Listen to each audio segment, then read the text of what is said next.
I'm Lisa, and stepping into that party was the last place I thought my world would turn. There I stood beside Rachel, anticipating some laughter and free drinks. It all changed with a glance from James, his easy smile and hands casually tucked into his jeans. "Who's that?" I nudged Rachel, eyeing him. "That's James," she half shouted over the music. "Went to college with him. Real chill guy. You want to meet him?" "Sure," I shrugged. New faces meant new stories, but I wasn't prepared for the instant connection. James had a way of talking as if I were the only person in the room, and those green eyes didn't hurt either. "So, you like the Rolling Stones?" He caught me eyeing his t-shirt. Vintage band tees were everywhere, but I meant it when I said only someone who really digs good music would wear Mick Jagger on their chest. He laughed. "Are you calling me out or complimenting me?" "Guess you'll never know," I teased back. By the end of the night, we were inseparable, discussing everything from our love for old-school rock to names for our future pets. James got my number and didn't wait 3 days to call. The next morning, we were deep in the what of tomorrow, talking about rings and forever. But forever comes with its own baggage. Meeting the parents was on the horizon, and the icy reception at the dinner table was unexpected. Margaret, James's mom, broke the so-called ice with a sharp question about my job at the hospital. It wasn't polite interest, but a harder appraisal. "Yeah, the county hospital up north," I replied confidently. "How much do they pay you for that?" Her eyes were sharp, her tone sharper. James shot me a look, but I decided to be upfront. "Well, James does more than get by," she said, interrupting. "So, about this marriage." It was a punch to the gut. I didn't care about money, but the financial discussion had begun. His dad chimed in, and the tone for our commitment was set, tough, not all sunshine and romance. But it was real, and real was something I could work with. Our wedding was simple, fitting in a matchbox. No fanfare, just him, me, and a couple of signatures. In the beginning, we were a team, tackling life from our small joint command center, his old house. We set up a system, half on everything, shared chores, and even cooking together.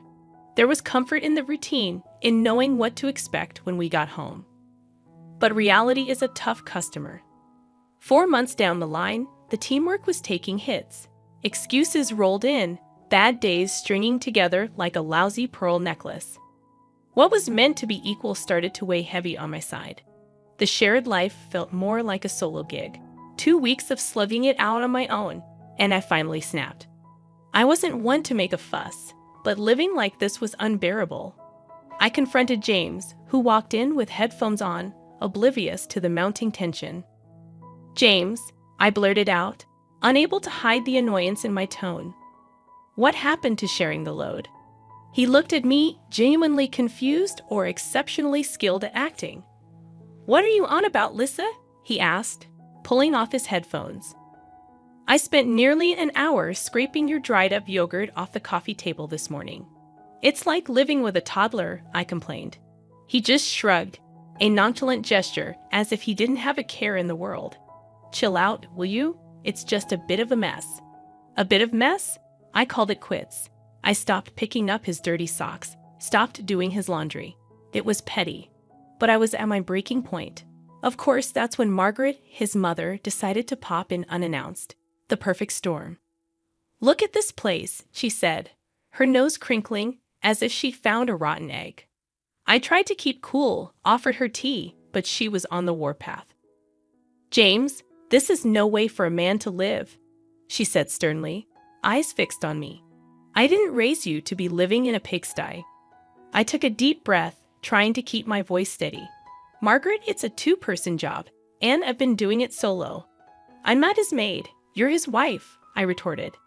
"A wife keeps a clean home?" She snapped back, missing the irony that I too had a full-time job. I felt my face flush with anger. "And what does a husband do, Margaret?" I snapped back. "He's the breadwinner," she hollered back, missing the irony again that I too contributed financially. Margaret stormed out, slamming the door, leaving me and James in the rubble of our domestic battlefield. James knocked down a notch at work, came home that day, dumped his keys like they were made of lead. "They're cutting back," he said, the words hanging heavy. I'm off the management track. Just like that, he decided he wouldn't help with the bills anymore. Suddenly, it was all on me. I banged pots and pans like they owed me money. "Why are you making such a racket?" he asked, picking at his beer label. "Someone's got to pay for those beers," I snapped, "and keep this place looking half decent." The ensuing conversation was like a round in the ring. "You expect me to chip in after a day like today?" he shot back. "Yeah, James," I said, not backing down. "Because I had a cakewalk of a day, right?" He had no comeback for that. Just took another swig. "We had a deal. We share this, remember?" I said, standing in front of the blaring TV. "A deal doesn't hold when things go south," he said, not even looking at me. I stood in front of the screen. "So, what? I'm supposed to just smile and nod and keep the house like some 1950s sitcom, Mom?" I glared at him. "You wanted a partnership. Here it is. This is life. Deal with it," he said, thick and toxic words hanging in the air. Ignoring the problem wasn't going to make it vanish. "We're supposed to be in this together, and that means not ditching out when it gets tough," I argued. "I didn't ditch out the job, did I?" he muttered, barely audible over the TV noise. I turned off the TV. "We'll see how long we last, if this is how it's going to be," I said, and silence filled the room, as thick as the dirt I'd been cleaning all day. He looked away. I stormed off to bed that night. No more words, none that mattered anyhow. They were all bitter, spat out with more hurt than real heart, but they stuck with me like thorns in my side. The tension in the house was like walking into a wall of ice. Barely a word was passed between us without a sharp edge. James had taken to eating his meals alone, delivered by Margaret with a thud at our door. The plastic containers hitting the wood like the gavel of a judge passing sentence. "So, what are we having tonight?" I asked poker-faced as James marched past me, Margaret's cooking in hand. "Does it matter?" He barely glanced my way. "It's not like you're eating." It was true. I didn't have the stomach for food, not for what was in those containers. It was more than lasagna or stew. It was a heavy dose of rejection served up by Margaret, seeping into every room of the house. Then Granny B called, cheerful and active. I could almost smell her lavender perfume through the phone. A visit from Granny could turn a place upside down. And that's what I sorely needed, a gust of fresh air. "I'm packing my bags, baby girl," she chuckled. But I heard the steel underneath, a resilience that had gotten her through tougher times than this. "I need to see your life." I broached the subject over dinner, a silent affair with the clinking of cutlery replacing conversation. "Granny B wants to visit," I said, dropping the bomb without preamble. James paused mid-bite, his eyes hardening. "Here, stay with us," I nodded, gripping my fork like a lifeline. He shook his head, speaking with his mouth full, forgetting manners existed. "No chance. Margaret wouldn't like it. Since when do we schedule our life around your mother?" The boldness of my words surprised even me. Margaret's voice sliced through from the doorway. "Since it's our house, girl, you just live here." The unfairness choked me like a noose. "Your son and I are supposed to be building a life together, Margaret." She snorted. "A life? You called us a life. Look at you two." "I bring him food because someone needs to take care of my boy." James stood up, his chair scraping back like a scream. "And that's how it's going to be. No visits, no changes. It's settled." I looked between them, the mother and son, feeling the outsider tag slapping against my chest. "It's settled because you say so. What about what I want, what I need?" "You need to understand that things are the way they are." James shot back, red flushing his cheeks. "My house, my rules." The ache spread from my heart to my fingertips, but I squared my shoulders. "It's also my home, James, or at least it's supposed to be." He had no answer, just the hard line of his jaw, telling me the conversation was over. But nothing was settled.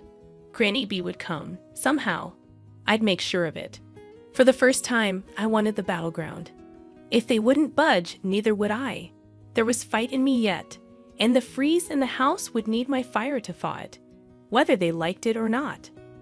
For the third month in a row, James did not contribute his share to our family budget.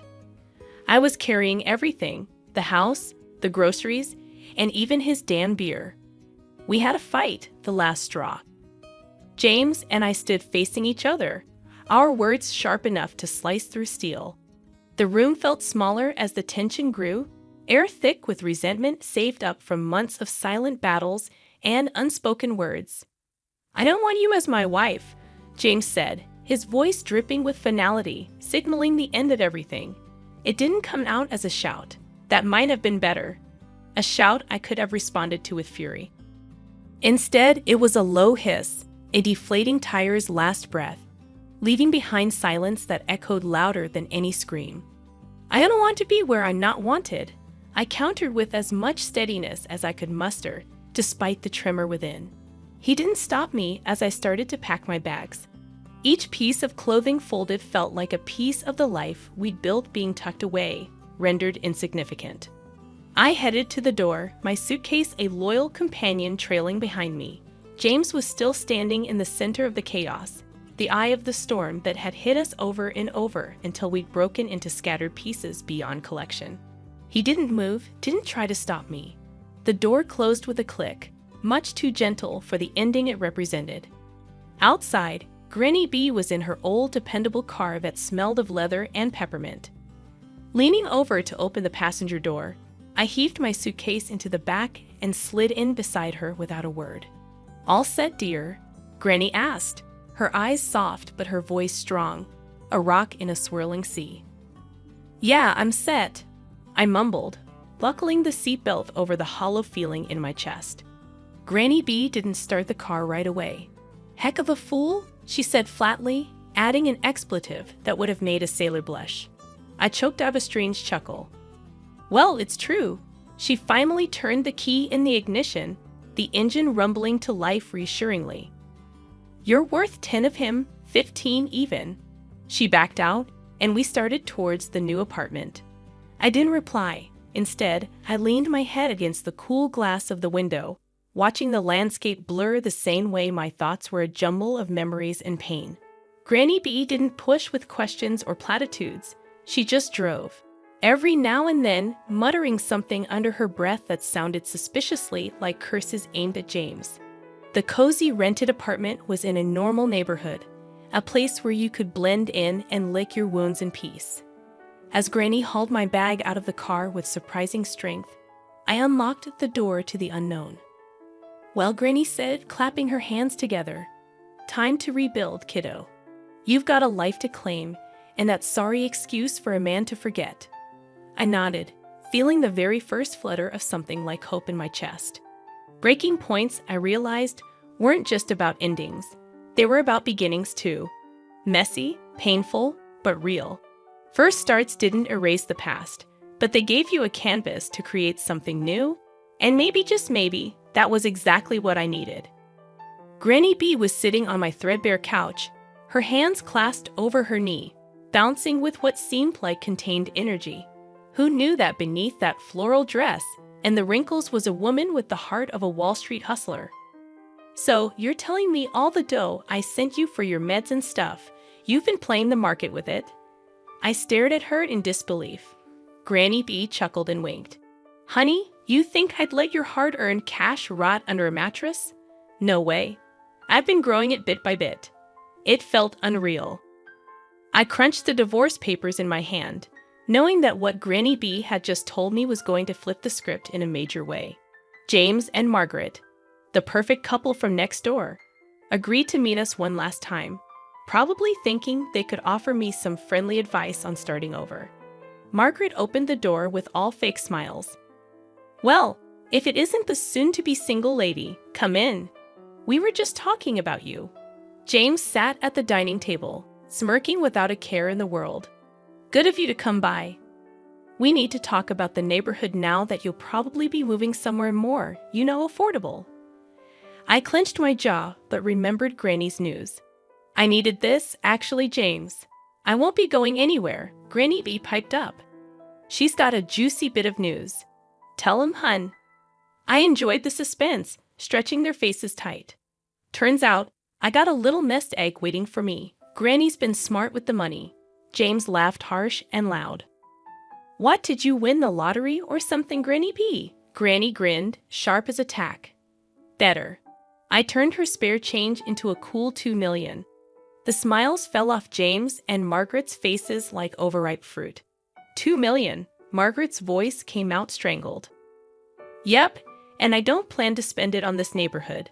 My words felt heavy as I watched their painted-on warmth crumble. Granny slapped a hand on her thigh, triumphant. Ain't that something? Just when you think life's kicked you, it decides to kiss you instead. James started babbling something about how half of this money belongs to him. I burst out laughing, reminding him of the prenuptial agreement I had signed. At this moment, his mother would probably like to go back 6 months to destroy this paper. James and Margaret sat in silence, looking at us with puppy dog eyes. I couldn't help but relish the irony. We didn't linger much longer. There was nothing left to say. As we walked out, Granny B draped an arm around my shoulders. So what's first on the millionaire to-do list? She asked, squeezing me tight. First, I'm getting an ice cream, a big one with all the fixings. I said, the future suddenly bright and wide open. Granny let out a hearty laugh, the sound mingling with the promise of an unseen fortune, now seen and closer than ever. The phone rang again.